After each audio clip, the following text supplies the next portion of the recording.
Bismillahirrahmanirrahim. Assalamualaikum warahmatullahi wabarakatuh.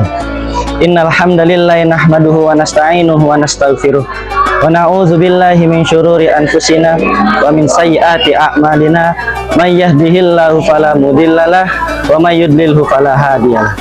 Asyhadu an la ilaha illallah wa asyhadu anna Muhammadan abduhu wa rasuluhu la nabiyya ba'da. Faqad qala Allah Ta'ala fil Qur'anil Karim, a'udzu billahi minasyaitonir rajim. Ya ayyuhalladzina amanu kutiba alaikumus syiyamu kama kutiba alal ladzina min qablikum la'allakum tattaqun. Wa qala Allah Ta'ala rabbi shrah li sadri wa yassir li amri wahlul 'uqdatam min lisani yafqahu qawli. Qala Rasulullah sallallahu alaihi wasallam khamsun yufattirna shaim al-kadhibu wal ghibatu wan namimatu wal yaminul kadhibu wan nadharu bisyahwati. Amma ba'du. Puji syukur kita panjatkan kehadirat Allah Subhanahu wa taala yang telah memberikan kita beribu-ribu nikmat serta rahmatnya kepada kita semua. Sehingga pada kesempatan bulan kali ini, bulan Ramadan, kita diberi kesempatan untuk menjalankan puasa di bulan Ramadan. Salawat serta salam semoga senantiasa tercurahkan kepada Nabi Agung, Nabi kita Nabi Muhammad SAW yang telah membimbing kita dari zaman jahiliyah sampai zaman yang terang benderang dengan agama.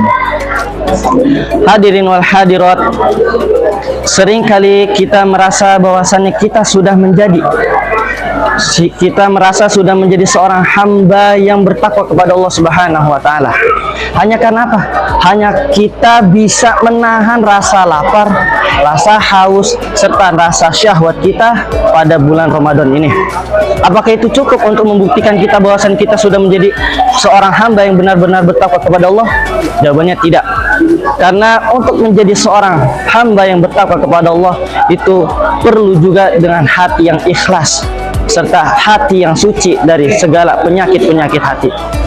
Di antara penyakit hati yaitu iri, dengki, benci, hasud dan lain-lain sebagainya. Dan juga Nabi Muhammad SAW memperingatkan kita, dan terutama lagi pada saat ini bulan Ramadan ini, bahwasanya Nabi Muhammad SAW bersabda, khamsun yufattirna shaim al-kadhibu wal ghibatu wan namimatu wal yaminul kadhibu wan nadharu bisyahwati. Yang artinya apa? Ada 5 perkara yang dapat menghilangkan pahala puasa. Yang pertama yaitu al-kadhibu, berbohong. Yang kedua ghibatu, itu menggibah. Yang ketiga wan namimatu, mengadu domba. Yang keempat wal yaminul kadhibu, sumpah palsu. Dan yang kelima wan nadharu bisyahwati, melihat sesuatu dengan syahwat. Perlu diketahui bahwasannya hadis ini menjelaskan kepada kita bahwasannya bulan puasa bukan hanya sekedar menahan rasa lapar, rasa haus, rasa syahwat kita dan segala amal maksiat kita pada bulan Ramadan ini. Akan tetapi bulan puasa ini mengajarkan kita untuk proses pensucian hati, proses pensucian batin dari semua apapun hal-hal buruk. Mari kita bahas satu persatu 5 perkara yang dapat menghilangkan pahala puasa. Yang pertama itu al-kadhibu, berbohong.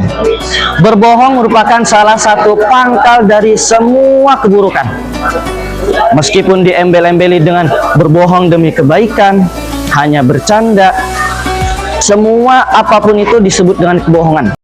Dan juga kebohongan merupakan salah satu tanda ciri-ciri munafik. Sebagaimana Rasulullah SAW bersabda, ayatul munafiki salasun, idza haddatsa kadzdzaba, idza wa'ada akhlafa, wa idza tumina khana. Yang artinya apa? Nabi Muhammad SAW bersabda, 3 ciri-ciri orang munafik. Yang pertama, jika dia berbicara maka berbohong. Yang kedua, jika dia berjanji maka dia mengingkari. Yang ketiga, jika dia diberi kepercayaan dia berkhianat. Dan kebohongan merupakan salah satu ciri-ciri dari orang munafik. Semoga kita dapat menjauhi kebohongan yang merupakan membuat kita menjadi tergolong orang-orang munafik. Amin amin ya rabbal alamin.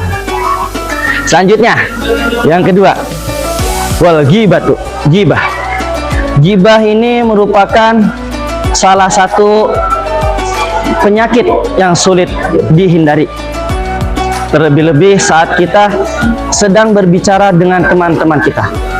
Terkadang gibah itu merupakan bumbu-bumbu yang manis dalam obrolan. Tanpa gibah, perbicaraan tuh serasa ada yang kurang.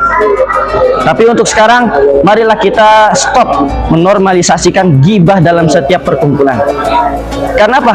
Karena gibah itu ibaratkan kita makan daging bangkai saudara kita. Apakah mau para hadirin dan hadirat untuk memakan daging bangkai saudara kita? Nauzubillah min dzalik. Sangat tidak diinginkan. Sebagaimana Rasulullah SAW juga memperingatkan bahwasanya gibah merupakan perilaku yang sangat dibenci oleh Nabi. Ada suatu kisah di mana Nabi Muhammad SAW bertanya kepada para sahabatnya. Nabi Muhammad bertanya, "Wahai para sahabat, apakah engkau mengetahui apa itu gibah?" Mereka menjawab, "Hanya Allah dan Rasulnya lebih tahu." Kemudian Nabi memberitahu bahwasanya gibah itu adalah membicarakan hal yang membuat orang tersebut tidak menyukainya.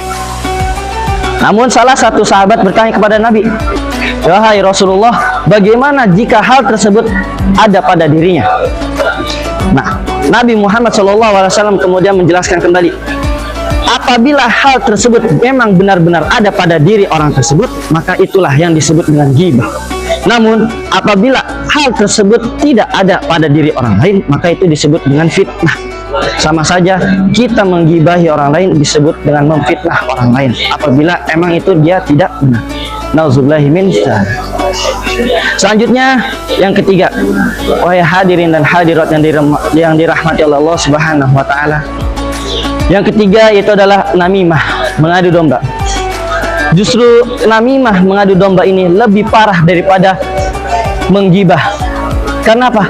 Karena faktor dari terjadinya adu domba yaitu adalah permusuhan, perpecahan. Padahal pada dasarnya Islam tidak mengajarkan perpecahan. Justru Islam mengajarkan perdamaian. Sehingga ada sebuah hadis yang berbunyi, la yadkhulul jannata nammamun. Tidak akan masuk surga orang yang suka mengadu domba. Sudah jelas bahwasannya ancaman bagi orang yang suka mengadu domba yaitu Allah melaknat dirinya dari surga, sehingga ia dibuat untuk masuk ke dalam neraka. Semoga kita dijauhi dari perbuatan-perbuatan yang dilaknat oleh Allah Subhanahu wa taala. Selanjutnya yaitu perkara yang keempat, perkara yang dapat menghilangkan pahala puasa, yaitu adalah al-yaminul kadzib, sumpah palsu. Sumpah palsu ini seringkali kita mendengarkan.